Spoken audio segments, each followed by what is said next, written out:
মুসলমানদের চরম এবং পরম শত্রু দুশ্মন হিসাবে দুইটা জাতিকে দুনিয়ায় দেখবেন, জঘন্যতম দুশ্মন। একটা হচ্ছে ইহুদি আর একটা মুশরিক। ইহুদি তো আছেই, মুশরিক বলতে এখানে খ্রিস্টানরাও, কারণ তারা 3 খোদায় বিশ্বাসী। পৃথিবীতে শুধু মুসলিম বাদ দিয়ে 4,500 ধর্মের লোক আছে, সবাই প্রকারান্তে মুশরিক। এই কথা বলেন না কেন? সেই হিসাবে তারা যেহেতু মুশরিক, ওরা কখনো মুসলমানের কোনো উপকার হোক এমন খবর প্রকাশ করা ওদের দ্বারা সম্ভব না।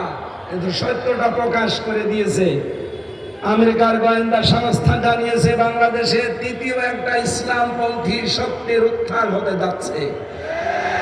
এই দেশে এখন 100 জনের 58 জন মানুষ চাচ্ছে যে দেশে ইসলাম কায়েম হোক।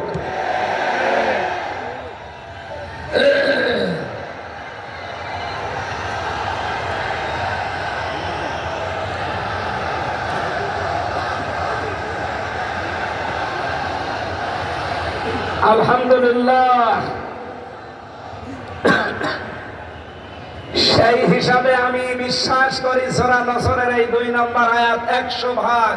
আপনারা না 98 ভাগ? কত ভাগ? ফি দীনিল্লাহি আফওয়াজা, দলে দলে পালে পালে মানুষ ইসলামে প্রবেশ করবে। আগে আলহাজ শাহজাহান চৌধুরী যদি কুষ্টিয়ায় যেতেন খুব বেশি হলেও 200 থেকে 500 মানুষ হতো।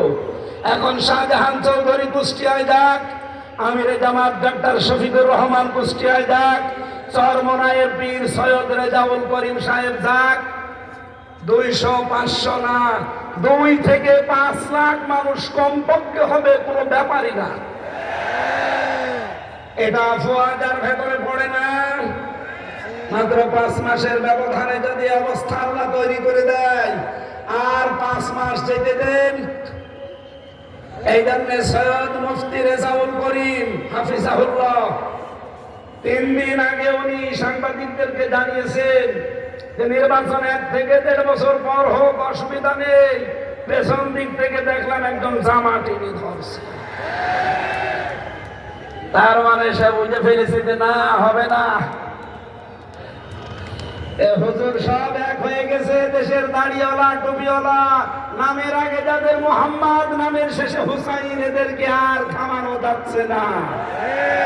এরা সব এখন এক হয়ে গেছে। সুতরাং আমি বিশ্বাস করছি কিছুদিনের ভেতরে দেখবেন 100 জনের 100 জন মানুষ বাংলাদেশে বলবে আমরা কোরআনের রাজ কায়েম করতে চাই। আল্লাহ যেন এটা দেখে মরার তৌফিক দেন। বলেন আমিন।